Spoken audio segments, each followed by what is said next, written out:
আমি বাজার থেকে এঁচোড়গুলো ছাড়িয়ে এনেছি। 500 পরিমাণে এঁচোড় আছে, তো এই এঁচোড়ের জন্য লাগছে 4টে বড় সাইজের আলু, কাঁচা লঙ্কা পাকা, আর টমেটো, আদা, একটা গোটা রসুন, আর 3টে বড় সাইজের পেঁয়াজ। তো আমি এইগুলো কেটে নেব। প্রেসার কুকারে আমি এঁচোড়টা সেদ্ধ করে নেব। আমি গরম করে নিয়েছি জলটা হালকা। গরম জলের মধ্যে আমি এঁচোড়গুলো দিয়ে দিলাম। তো আমি ওভেনে বসিয়ে দিয়েছি এঁচোড়টা সেদ্ধ হওয়ার জন্য। 5টা কি 6টা সিটি মারলে তারপর আমি নামিয়ে নেব। চিংড়ি মাছে আমি নুন হলুদ মাখিয়ে নিয়েছি। কড়াইয়ে তেল গরম করতে দিয়েছি। এই তেলের মধ্যে আমি চিংড়ি মাছগুলো একটু ভেজে নেব।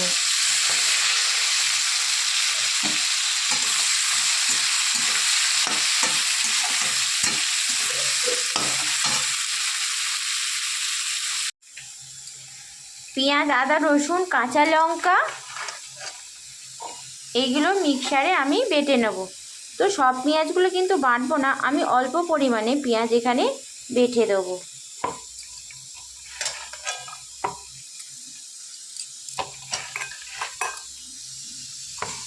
তো আমি এগুলো এবার বেটে নিই। আমি চিংড়ি মাছটা ভেজে নিয়েছি। তো একটু হালকা করে ভাজতে হবে চিংড়ি মাছটা। তো আলুগুলোর মধ্যে অল্প হলুদ আর অল্প পরিমাণে নুন দিয়ে আমি মাখিয়ে রাখবো।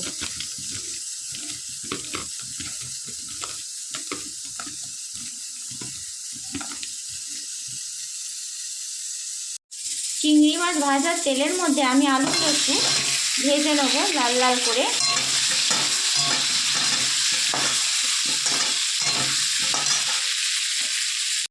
আলুগুলো ঠিক এরকম লাল লাল করে ভেজে নিয়েছি আমি। দেখুন এঁচোড়টা পুরো সেদ্ধ হয়ে গেছে, দেখুন বুঝতেই পাচ্ছেন। তো আমি এবার যে কুকারে জলটা আছে সেটা আমি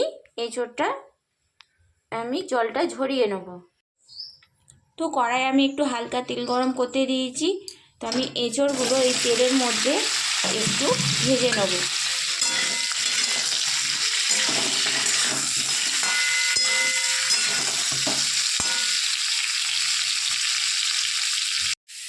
তো আমার এঁচোড়টা হালকা ভাজা হয়ে গেছে। তো আমি এবার একটা পাত্রের মধ্যে তুলে নেব। কড়াইয়ের মধ্যে তেজপাতা, শুকনো লঙ্কা ফোড়ন দিয়ে দিয়েছি, আর কেটে রাখা কুচনো পেঁয়াজ আর টমেটো দিয়ে দিলাম। তো নাড়াচাড়া করে আমি একটু ভাজা ভাজা করে নেব। পেঁয়াজ টমেটো একটু হালকা ভেজে নিয়েছি।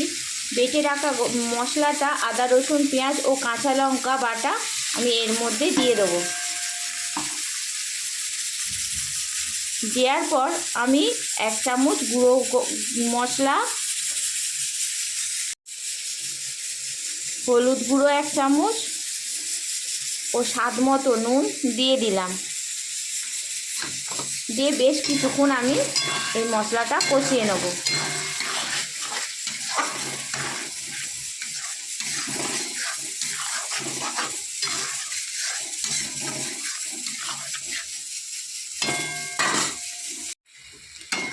এঁচোড়টা দিয়ে আমি মশলাটার সাথে বেশ কিছুক্ষণ কষিয়ে নেব।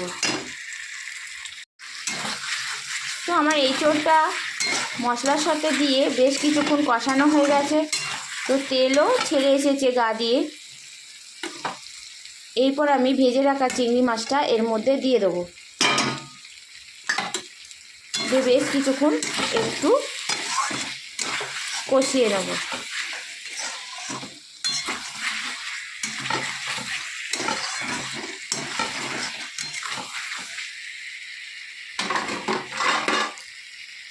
চিংড়ি মাছ দিয়ে বেশ কিছুক্ষণ কষানো হয়ে গেছে। এবার ভেজে রাখা আলুটা আমি দিয়ে দেবো এঁচোড়ের মধ্যে।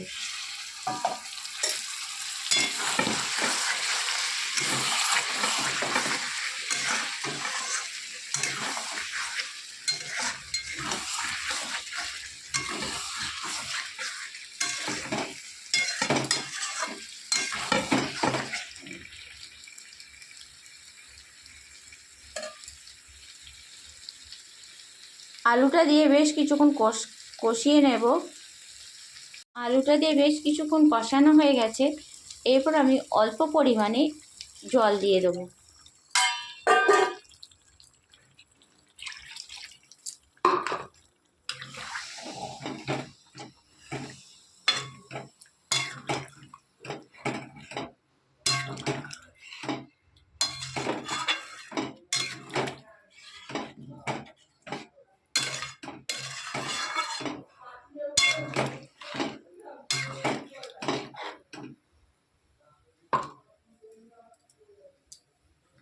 ঝোলটা একটু গাঢ় হয়ে গেলে তারপর আমি নামিয়ে নেব। এঁচোড়ের তরকারিটা আমার পুরোপুরি হয়ে গেছে, তো আলুও সেদ্ধ হয়ে গেছে। তো আমি একটু ঘন ঘন নাড়বেছি।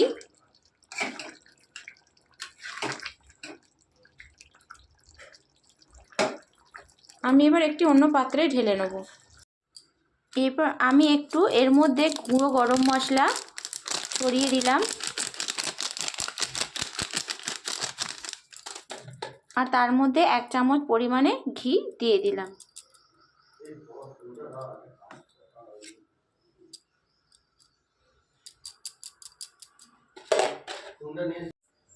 আমার বানানো এঁচোড় চিংড়ি কেমন হয়েছে কমেন্টে অবশ্যই আপনারা জানাবেন, আর আমার চ্যানেলটা সাবস্ক্রাইব করে আমার পাশে থাকবেন, আর বেশি করে লাইকও করবেন।